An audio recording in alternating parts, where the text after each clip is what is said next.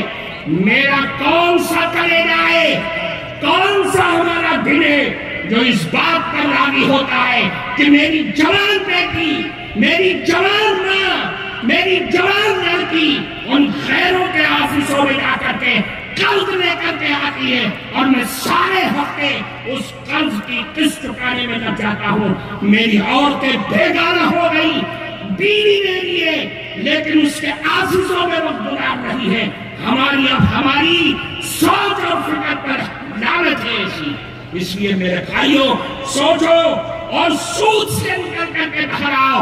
اصلاح معاشرہ کو ہر گاؤں، ہر گلی، ہر مسجد کے حلقے میں اس کو پروان چڑھاؤ تاکہ میری قوم ان لعنتوں سے باہر آ سکے۔ وآخر دعوانا الحمدللہ رب العالمین۔ جزاک اللہ۔ اصلاح معاشرہ جمعیت علماء ہند کا بہت فعال اور بہت بنیادی شعبہ ہے۔ آپ میں سے بہت سے وہ حضرات ہوں گے جن کو ہمارے اس شعبے سے روزانہ کا سبق بھیجا جاتا ہے۔ لگ بھگ 50,000 لوگ ہم سے رابطے میں ہیں، اس میں آپ میں بہت سارے لوگ ہوں گے جن کو روزانہ کا ایک سبق جاتا ہے۔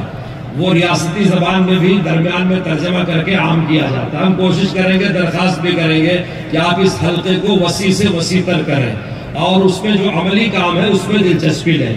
اسی طرح جمعہ کے خطابات کے لیے حضرت صدر محترم کے افادات پیر یا منگل کو آپ کو بھیج دیے جاتے ہیں۔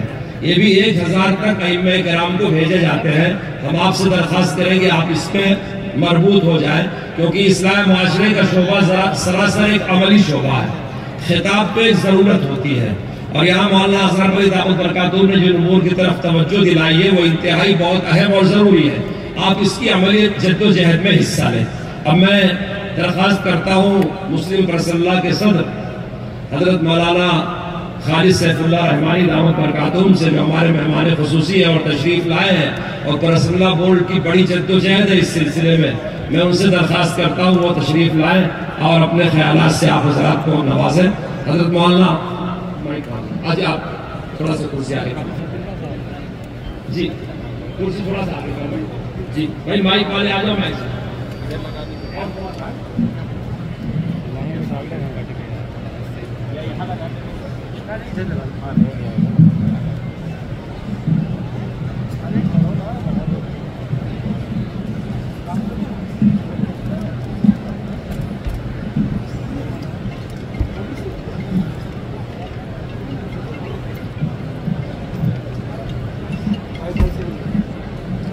دیکھیے، آج کے اجلاس میں بہت سی ملی تنظیموں کے ذمہ داران تشریف فرما ہے۔